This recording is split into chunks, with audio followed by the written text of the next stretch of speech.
All right, team, today I want to jump in real quick and I want to talk to you about just business efficiency. I'm going to share my screen here with you. I did a little blog post this week on just business efficiency. And a lot of this coattails off of the new president and the new administration that's coming in, and they created this agency called the Department of Government Efficiency, or DOGE for short. And they're just going through and they're looking at everything, and I see it. And I scroll and I'm looking, but I also see the negative noise because it's impactful and I understand. But I always approach government as if it's a business. And that's where my mind kind of took me with this one. So I was like, as much as you want to be disengaged, as much as that we want to the politics that's all in this. I'm going to pull all of those out. And what I learned was, very seldom do we use the term boss anymore. It's leader, it's lead, it's the term boss, just it has a negative connotation that comes with it. And just we just decided that there was better terms that we wanted to use from a leadership perspective. And I totally get that. But here's the one thing I would say is every now and then the owner of that company, the leadership team has to put on that boss hat, and that's what we created here today. The boss framework, similar to the Doge framework, but the boss framework: build, optimize, scale, and sustain. It's just a little acronym that we come up with. So I want you to think about it, especially if you're a small business owner, is stepping back in and taking ownership. Even if you're a solopreneur, you have no team, but it's time for you to put on your boss hat. And what we want to talk about with that is when you look at things that we can do that's similar to the efforts that's going on inside the government, is we can take a hard look at our wasted time. Are we spending too much on time on admin tasks instead of revenue generating work? Unnecessary costs. Do we have too many tools, subscriptions, processes that we're no longer using? Things that we can eliminate that's going to help prop up or increase our cash flows. Um, Slow growth. No streamlined strategy for lead generation, sales, or customer retention. I run into this a lot of times in coaching businesses. A lot of times folks are, for the lack of better understanding, if you walked in, you're like, holy crap, they're stumbling into money. Or they're falling into money because their business is doing very well, but they don't have any systems and processes in place that can really help them. And what happens is that's just all going to come to a crash or a crossroads to where they're going to have to do it. You'll start, as your business grows and the more customers that flow in, you're going to have some type of just flow and process to help with your customer service, your customer retention. Um, Focusing on customer retention and repeat, if that's the case in your business versus new lead generation. Um, so those are the things that I would say, and then lack of scalability, and the business is 100% or a large percentage is based on the business owner's day-to-day involvement. The owner has to be present in order for the business to function and to operate. So it's hard to scale when everything is dependent on that one person or that one to two, three people that is controlling kind of the show. Solopreneur, again, we're going to fit you into the puzzle of where we can because you are the business. But as you're scaling and as we're growing and as those tasks become more, as your time becomes harder to manage and you're being stretched too thin, then that's when we can create conversations about hiring and bringing in human resource for your team. So we want to look at the B in boss. The being boss of the build, optimize, scale, and sustain model is the B is build a strong foundation. So if you are that solopreneur, I'm speaking to you right now, is all those cool things that you're doing that's really working well, making sure that we document those. Document those. There's all sorts of documenting apps that are out there now, whether it's Otter AI, wearables, technology that you can deploy that's listening to your conversation as you're explaining something or whatever. So it makes your time on creating this document or SOP. If you sat down with me and explained it to me, we can document that. We can use AI to where we can and mold that into something that's in a Google Doc that you can deploy as your team grows. But it also lets us document our successes and failures. So we know that success leaves clues, but so does our failure. So clarify our profit model is making sure, it's just dialing in our revenue model, what's selling, what's not, becoming more efficient in those areas. And then the one thing that I probably see a lot these days is financial clarity. Know your costs, know your margins, and understand your cash flow. Fell victim to that myself, falling on the sword here for just inside of my own businesses early on was not being comfortable with the numbers, not being comfortable with that financial conversation that I needed to have with my make believe financial advisor or financial team every day. It was most time me logging into my QuickBooks and my bank and making sure everything that was should needed to be there was there. Kind of going into it with your eyes closed, so you're like, "Oh my God, I don't want to look at this." But the faster you can find a mentor and get right with your cost margins, knowing how much money that you're making, where you need to go up in your pricing, is things that a lot of business owners that I've worked with in the last. That's been the theme. Financial clarity has been probably my last month worth of client work and conversations that I've had is where it's their business is starting to struggle with all that masking tape that they put on to help kind of get that in place. It's starting to peel back. It's starting to get loose, and so their financial uncertainty starting to show itself. So the action step I'd like to see you here is identify one area in your business that lacks structure and document how it should run. Um, just pick that one area, and it can be something that you're really good at that's quick, so you can learn on this. But man, I think sometimes I find better reward in me tackling my hardest stuff of the day and addressing that first. That generally is what has led me to being at those. You still want to address the stuff that you're winning at, but if we can shore up and identify the things that is causing the struggle, it'll help all those other things. All those other things start to run on new oil, and they start to you start to find that synergy that's been missing inside of your business. The second thing, the O of the boss format, is optimize for efficiency and profit. Just running a tight ship, running a high performing operation.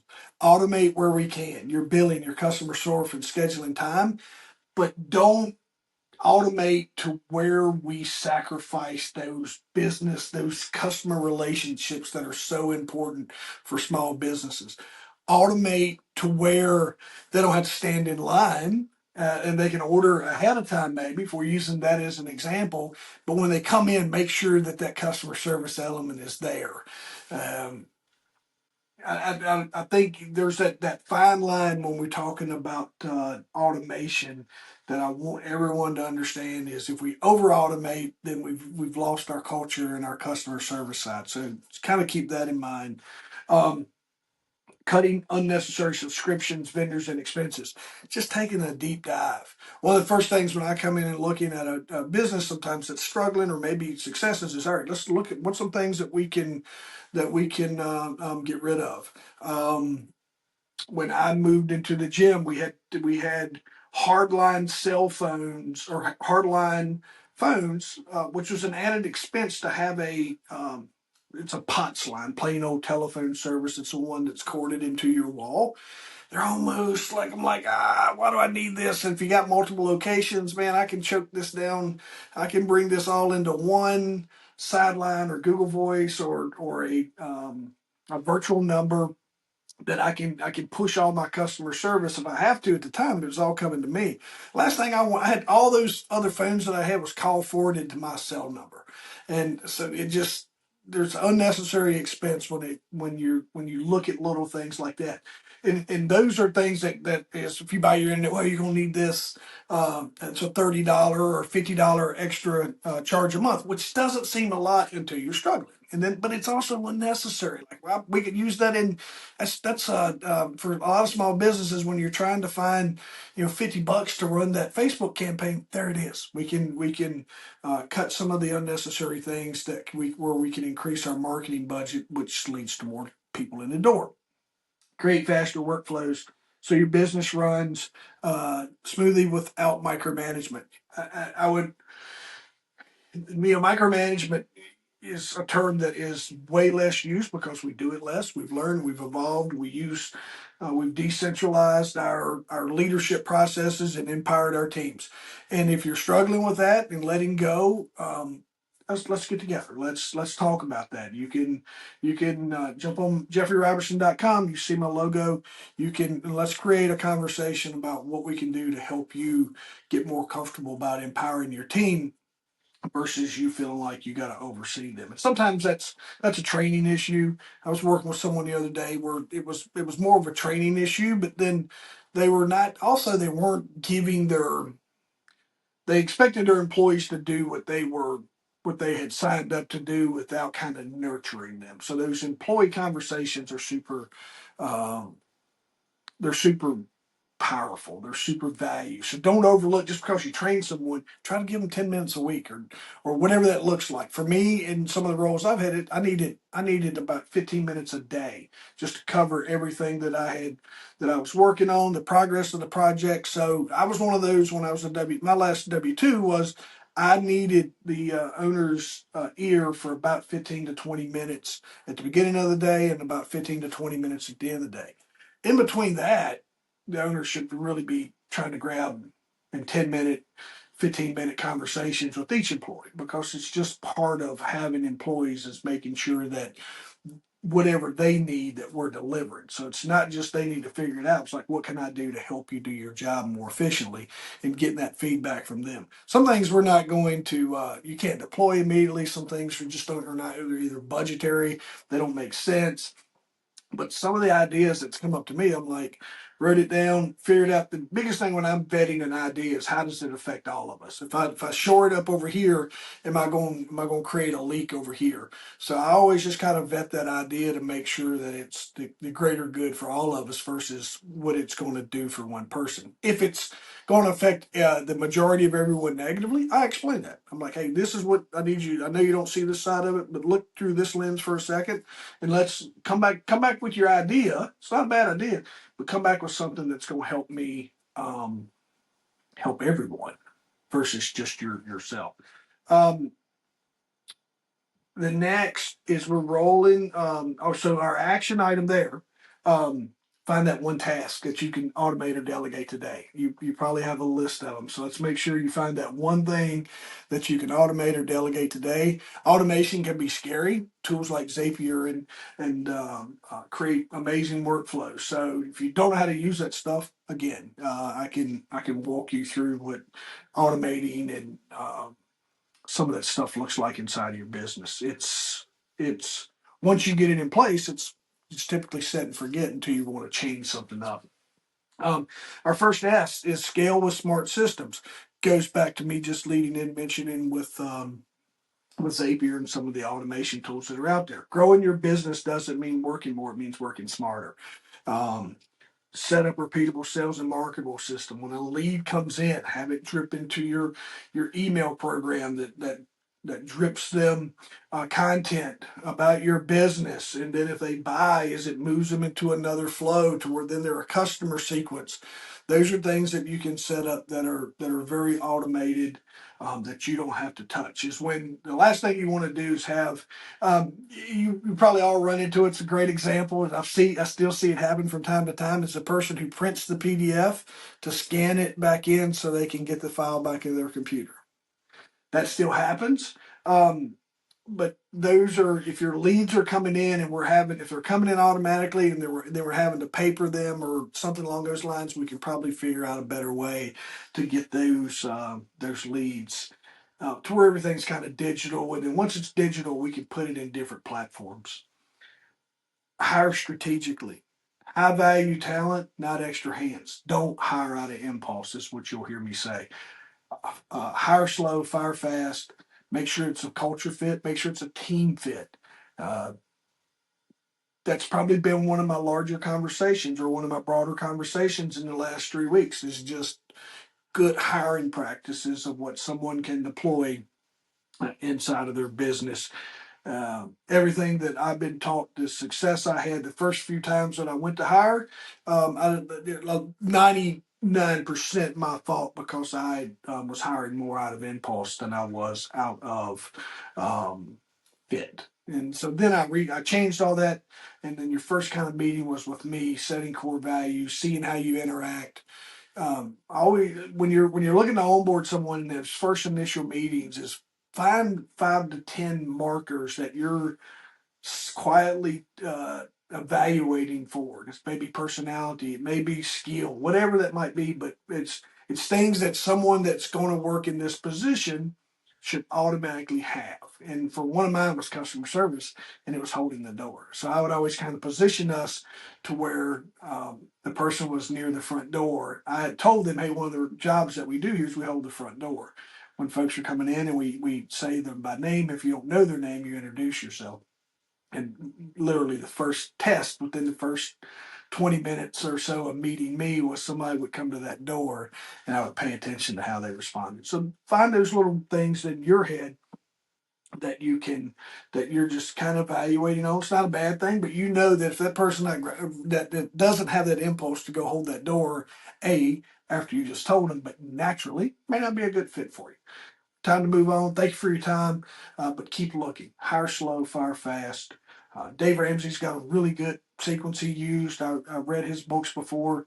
He's got a solid onboarding plan, and it culminates with dinner with his wife. And I think that's a pretty cool thing for his leadership team or his executive team. Is she's kind of she gets to play a voice in that. So we've used a similar tactic inside of our business as well. Use data and AI tools to make smarter decisions and predict trends. Strategic planning, you can schedule with me. I can walk you through how you can take your previous year's numbers and we can get those into AI without giving away any of your proprietary information and really help you craft a plan for growth. A great idea on that one that I just did was we took about 5 years worth of data with the intent of creating a 6% growth plan. And when we say that, when we was having the conversation, it seemed like a huge lift. Like it was like, more we talk like, where's it gonna come from? Where's it gonna come from?